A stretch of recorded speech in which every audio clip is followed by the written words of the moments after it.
She's back, she's back, she's back, and so am I. This is the Hoof GP, and this is cow 300. And I won't let it rush when I see you dance, and the moment comes when I fall and time goes slow. I fall into you.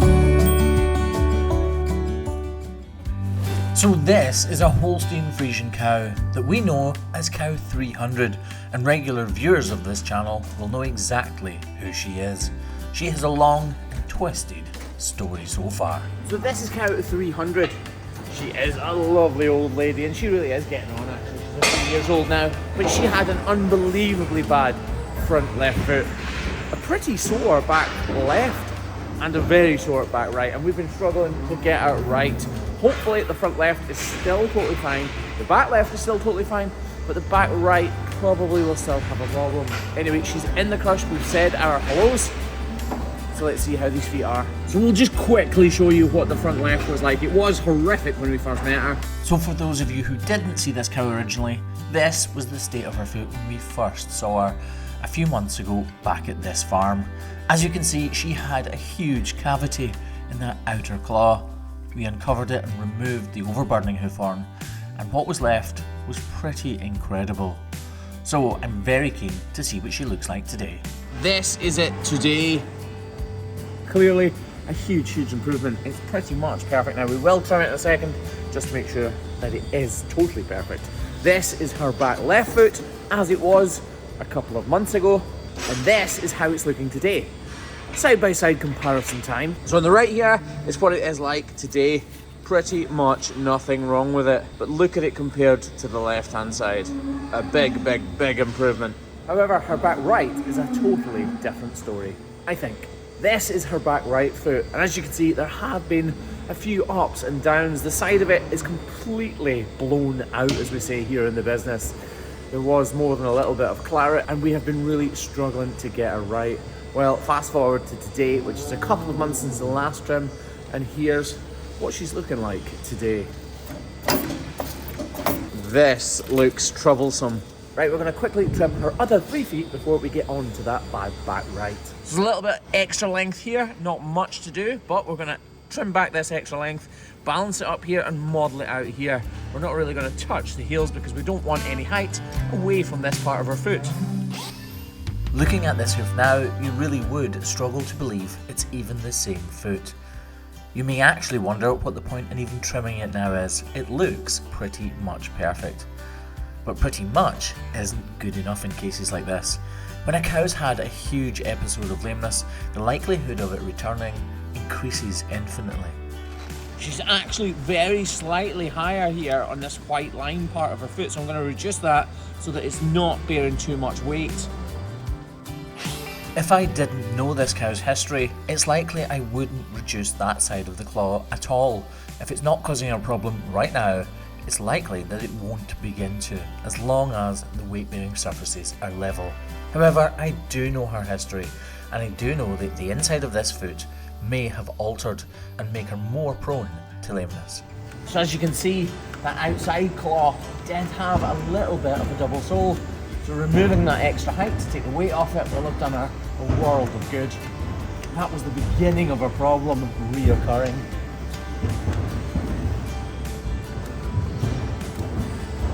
And we'll just remove that little piece of detached hoof horn there.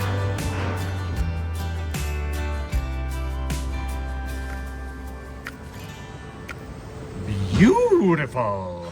If we look from the side on view like this, you can see I've reduced this very slightly, so this inside claw is just a little bit higher.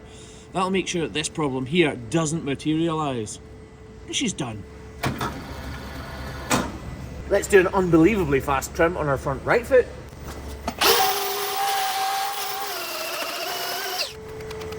As you can see, nothing to discuss there.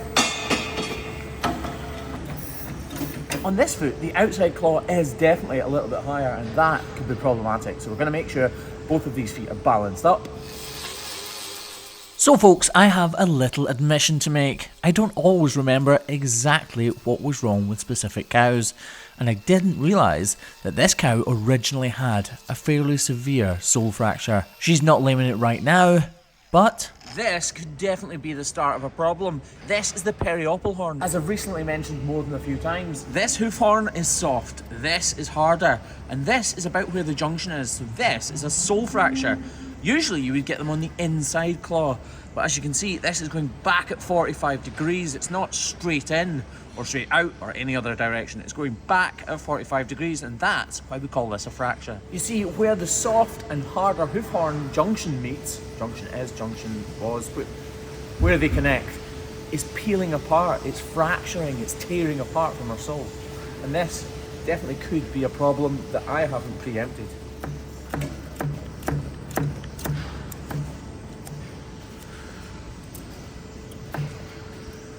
See how I'm following it back, and it is going back at 45 degrees. See, it's moving up the sole as I take each slice away. I think it's going to come to nothing. I hope it's going to come to nothing. It's still there. You might think it's not, but it definitely is.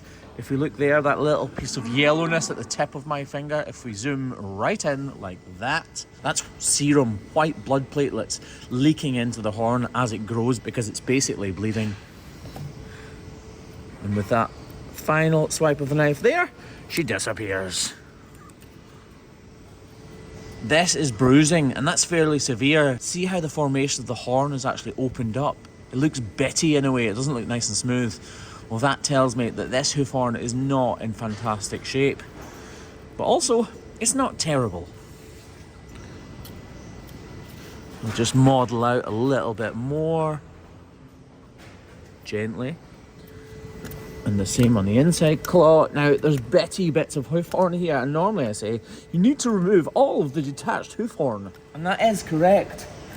But when it's not causing a problem on the inside claw and we need to get the weight off the outside claw, if we removed all of that detached hoof horn from the inside claw, we would have to remove even more from the outside claw in order to make it lower than the inside claw. That sounded long and contrived and overcomplicated, but basically, if you take any off the inside claw, it means that it's lower. So we would need to take even more off the outside claw.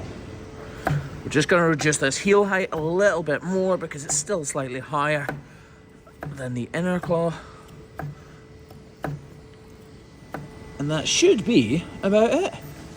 I genuinely thought that could have materialised into a problem that I hadn't foreseen, and I'm really glad that she's back in today and it's turned out to be nothing at all, or at least it won't be anything now that we've fixed it. Right, the troublesome claw. This is one that there is no doubt about there being something wrong with. So all of this area is a problem. This probably tracks up to about here, and this could become bloody, I'm afraid. Once we remove this outer wall horn, we don't know what's lurking underneath. Hopefully for my sake and for the cow's sake, it's nothing spectacular, but I think it could be. the very nature of these problems, white line defects, means they are incredibly painful for the cow who is inflicted by them. They also take a huge amount of time to completely heal because of the nature of them. That outer wall horn, the hoof capsule itself, takes around 10 months to grow from the top all the way down to the very bottom, and there's no shortcut when it comes to things like this. We're starting to get through the trim. If you look here at this side by side, you can see already there's a big difference. If we left the cow like this, we've done a functional trim. We would have made her more comfortable because the outside claw is now not taking as much weight as it was before the trim, and that's the name of the game. We aim to make these cows more comfortable, and if that's all you're happy and comfortable doing, then fine, you've done something positive for this cow. We're not happy with that. We're going to go further, and we're going to do as much as we can to make her more comfortable and to heal this problem properly. I hope that made some sense. This outside claw, the one with the problem, was far larger when we began, and by reducing its size, we've spread the weight back onto the inside claw and away from the problem. So if we stopped exactly where we are right now, this cow would be in less pain than she was before she walked into the crush. because there wouldn't be anything like as much pressure on the sore claw. But like I said, we cannot finish there as professional hoof trimmers. We need to keep going and do everything we possibly can, which may include throwing the kitchen sink at it in this case, to make sure we can completely heal this cow's foot. The wall horn, the hoof I'm trimming away right now, is only a few millimeters thick, so right now I'm critically close to cutting into delicate tissue. There's dermatitis in there. I can smell it. I can see the kind of congealed remnants of tissue that have been killed in the battle between the cow's immune system and the dermatitis itself.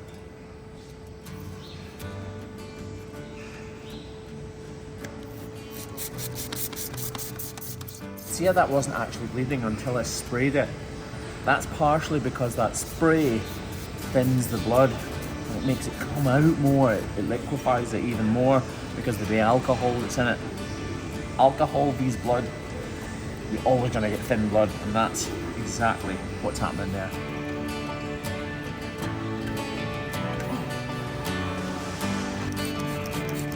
So we'll spray this with iodine right now.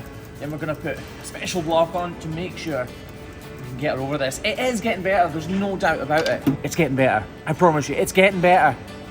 No, like, really. Look, here's how it was, here's how it is, and yes, it is not miracle, fantastically better, it's not night and day better, but it is better. Perseverance is the key. Right, let's get this TP polyurethane block in place. Kevin. There's a happy man. I'm so lucky, I really am, working with Kevin and Craig together.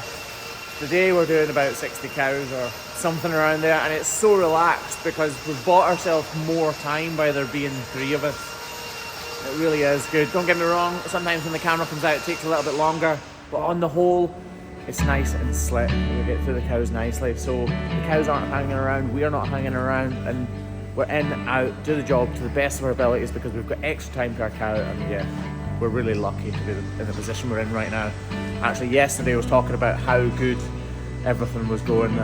I've got something really exciting, by the way. I'll show you her walking in a wee second, promise. We're thinking about doing an audio app, like stories from my past, stories about Scotland, stories about the surrounding area, stories about my life. So yeah, let me know in the comments just now if that's a good idea or a bad idea. The idea is to do this audio app that would be paid for, but wait. We'll take a big proportion of that revenue and it will go towards the future research and development into hoof trimming to look after cows' feet around the world. So we'll donate it to universities and different organisations that look at bettering and forwarding the standards of hoof care. So every time somebody signs up, then a large proportion of that money will go straight to these organisations, which I think could be awesome. I really do. Anyway, we're going to throw everything at it, even the kitchen sink. We've cleaned that right out really well, but like I say, we're going to throw the kitchen sink at it, so we will wrap this as well to give it every possible chance of a full recovery. I have high hopes. Looking at it now though, these blocks are a little thin and that foot is a little big. Craig, what do you think we're going to do?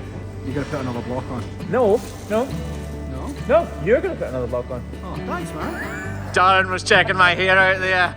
Definitely. He was going to deny it.